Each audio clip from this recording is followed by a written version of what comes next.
नमस्कार, मैं हूं सौरभ सचान। आप देख रहे हैं देवास लाइव और आज हमारे साथ में खास मेहमान हैं बामनिया जी, कालूराम जी बामनिया, जिन्हें जो कि हमारे लिए गर्व की बात है कि मालवी शैली में कबीर को गाते हैं और उन्हें सरकार ने पद्मश्री के लिए नॉमिनेट किया है। आपका बहुत बहुत स्वागत है देवास लाइव के कार्यालय में। और बड़ा मालवा क्षेत्र के लिए एक प्राउडी वाली बात है, प्राउड करने की बात है, गर्व है हमें आप पर कि आप दूसरे वो व्यक्ति हैं जो कबीर को गाते हैं और आपको पद्मश्री के लिए अवार्ड किया है। इस पर क्या कहेंगे आप?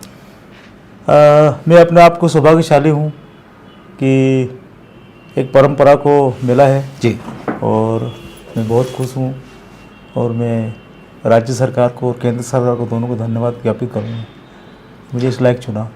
प्रहलाद सिंह जी टिपाणिया वो पहले व्यक्ति थे जिन्हें सरकार ने खूब सम्मानित किया और अब आपको सम्मानित किया है। ये कौन सी ऐसी कला है, ये कौन सी ऐसी लोक शैली है जो सरकार का विशेष ध्यान इस पर जा रहा है, खासतौर मालवा के क्षेत्र में? विशेष करके कि कबीर एक ऐसे संत थे जिन्होंने जाति, धर्म, पंथ, संप्रदाय, ऊंच नीच, काला गोरा इनसे ऊपर उठ की बात कही है जी। और कबीर एक ऐसी शख्सियत थी जिन्होंने मानव से मानव को जोड़ने की बात कही, शायद ही उसी लिए मिला होगा। जी, अच्छा बामनिया जी, कुछ निजी जानकारी आपके बारे में दीजिए।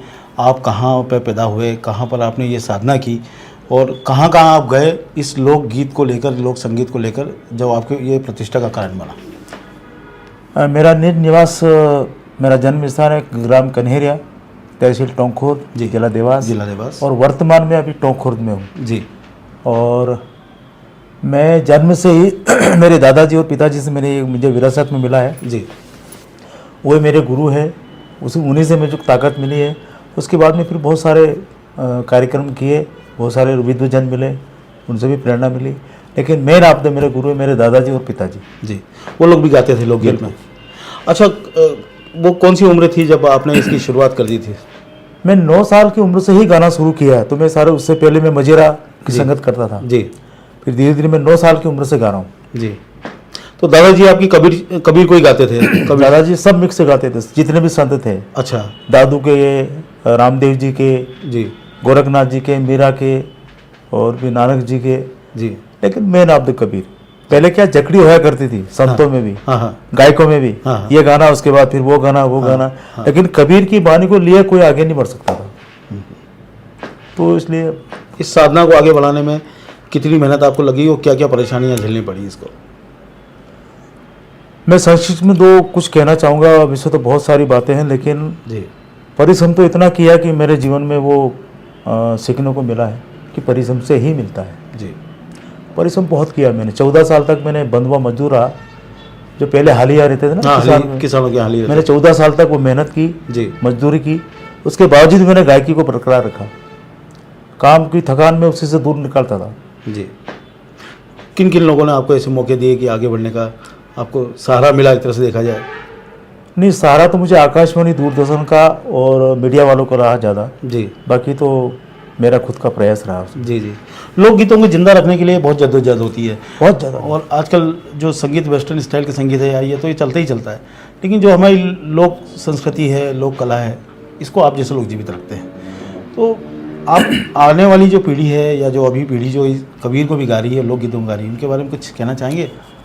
आज के जनसर में संतों की आश्रित, संतों की भाषा को, संतों के गुण को अपनाना बहुत ज़रूरी है, क्योंकि संतों की, हमारा देश संतों का है, चाहे वो किसी भी जाति का हो, किसी भी धर्म का हो, हमारा देश संतों का है। संतों के बिना हम सबका जीवन अधूरा है। बाकी तो सब आए हुए बहुत होता है, उसमें कोई दम है नहीं जी।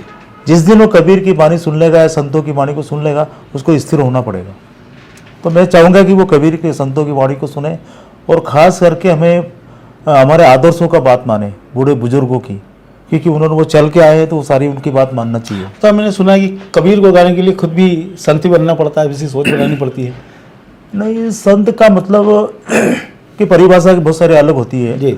संत का मतलब ये नहीं कि हम घर बार छोड़ दें, दाढ़ी जटा बढ़ा लें, उसको संत कहते हैं जी। संत का मतलब होता है संतत्व हमारे अंदर आ जाना चाहिए। अब वो संतत्व है नहीं, वो दाढ़ी जटा बढ़ा ली, तो वो कबीर कहते हैं कि मन नहीं रंगाया, रंगाया कपड़ा जोगी मन नहीं रंगाया। तो हमारा मन रंगाना बहुत जरूरी है, कपड़े रंगाना जरूरी नहीं है जी। कोई रंगाता बहुत अच्छी बात है, लेकिन मन को रंगना बहुत जरूरी है। बामनिया जी, लंबा संघर्ष रहा, अब आपको ये सम्मान मिलने जा रहा है। आप कह रहे हैं कि आपने हाल ही का भी काम किया है, लेकिन आज आप एक उच्च सम्मान में आपको सरकार ने सम्मानित किया है। क्या ये इस तरह की सफलताएं अब बहुत आसान हो गई, क्योंकि पहले ये माना जाता था कि गरीब वर्ग से उठने वाले व्यक्ति को इस तरह के सम्मान को पाने में बहुत जद्दोजहद करनी होती थी। क्या माहौल बहुत बदल गया है धीरे धीरे? नहीं, माहौल बहुत चेंज हो गया है जी।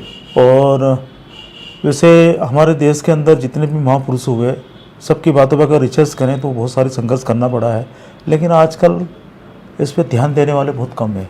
जी। मैं इस बात के लिए मीडिया को और शासन प्रशासन को धन्यवाद दूंगा कि वो उन्होंने प्लेटफॉर्म बनाए उस पर हम चल रहे हैं और प्रसिपुट किया है, उसी से सारा ये खेल हुआ है। आपने बताया कि दूरदर्शन से आपको काफ़ी सारा मिला। दूरदर्शन में आपने काफ़ी हाँ, मैंने आकाशवाणी दूरदर्शन से मैंने बहुत गाया जी, और बहुत उस पर सराहा, क्योंकि उस ज़माने में ज़्यादा कुछ था नहीं आकाशवाणी के अलावा जी।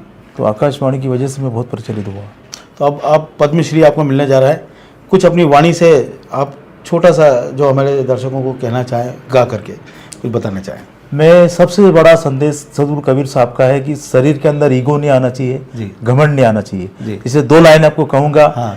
कि मत कर काया को अहंकार, मत कर माया को घमंड, कायागार से काची, कायागार से काची जैसे ओसरा मोती, झोंका हवा का लग जाई झपका, हवा का लग जाई काया दूर हो जासी।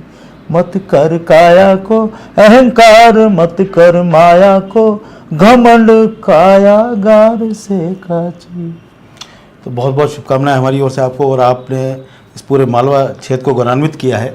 आपको सरकार ने पद्मश्री के लिए चुना है, और अब आपको पद्मश्री मिलेगा तो आपके नाम के आगे भी ये प्रीफिक्स लगेगा पद्मश्री का, और ये आपकी इस लोकगीत और लोक बोली के लिए एक गर्व की बात भी है।